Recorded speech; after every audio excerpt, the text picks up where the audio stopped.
Airport बनाना था, मैं उसके लिए भाग दौड़ कर रहा था। और उस वक्त का जो प्लानिंग कमीशन था वो केवल एक एयरपोर्ट पास करना चाहता था और मुकाबला था अजमेर से। अजमेर के सांसद उस वक्त सचिन पायलट थे जो केंद्र में मंत्री थे मनमोहन सिंह जी की सरकार में,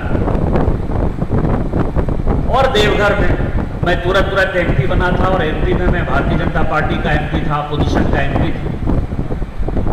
तो प्लानिंग कमीशन की जो मेंबर सेक्रेटरी थे सुधा पिल्लई जी, उन्होंने कहा कि कोई सवाल ही नहीं है कि देवघर हो। मैंने कहा आप कैबिनेट में ले जाइए, बाबा बैद्यनाथ की नगरी है, बाबा का कृपा हो जाए। वो ले गई और रात में उनका फोन आया। उन्होंने कहा कि मैं तुमको खुशखबरी देना चाहती हूँ, तुम जल्दी से मिलो। ये देवघर एयरपोर्ट जो है कैबिनेट ने पास कर दिया। मैं गया क्योंकि इससे ज़्यादा खुशी की बात मेरे लिए कुछ नहीं हो सकती थी। तो मैंने कहा कि हुआ क्या? कहा कि मनमोहन सिंह जी के जो सेक्रेटरी थे एमएन प्रसाद, मुकेश नंदन प्रसाद, वो मनमोहन सिंह जी के विद्यार्थी भी थे, दिल्ली स्कूल ऑफ इकोनॉमिक्स में पढ़ाई किए थे, उसके बाद आईएएस बने थे।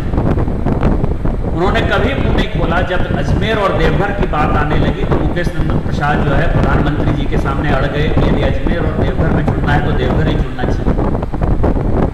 यहाँ बैठे हुए हैं नवल किशोर चौधरी साहब, आईएएस। जनरली जब कैबिनेट की मीटिंग होती है तो कभी बोलते नहीं। मनमोहन सिंह जी को आश्चर्य हुआ। एयरपोर्ट बनाना था, मैं उसके लिए भाग दौड़ कर रहा था। और उस वक्त का जो प्लानिंग कमीशन था वो केवल एक एयरपोर्ट पास करना चाहता था और मुकाबला था अजमेर से। अजमेर के सांसद उस वक्त सचिन पायलट थे जो केंद्र में मंत्री थे मनमोहन सिंह जी की सरकार में, और देवघर में मैं तुरंत एमपी बना था और एमपी में मैं भारतीय जनता पार्टी का एमपी था, अपोजिशन का एमपी था। तो प्लानिंग कमीशन की जो मेंबर सेक्रेटरी थी सुधा पिल्लई जी, उन्होंने कहा कि कोई सवाल ही नहीं है कि देवघर हो। मैंने कहा आप कैबिनेट में ले जाइए, बाबा बैद्यनाथ की नगरी है, बाबा का कृपा हो जाए। वो ले गई और रात में उनका फोन आया। उन्होंने कहा कि मैं तुमको खुशखबरी देना चाहती हूँ, तुम जल्दी से मिलो। ये देवघर एयरपोर्ट जो है कैबिनेट ने पास कर दिया।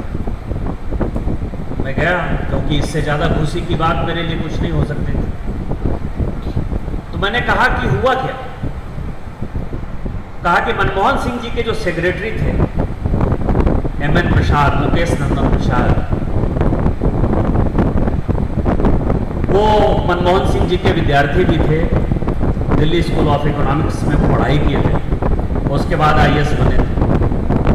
उन्होंने कभी मुंह नहीं खोला। जब अजमेर और देवघर की बात आने लगी तो मुकेश नंदन प्रसाद जो है प्रधानमंत्री जी के सामने अड़ गए कि यदि अजमेर और देवघर में चुनना है तो देवघर ही चुनना चाहिए। यहाँ बैठे हुए हैं नवल किशोर चौधरी साहब, आईएएस। जनरली जब कैबिनेट की मीटिंग होती है तो कभी बोलते नहीं। मनमोहन सिंह जी को आश्चर्य हुआ।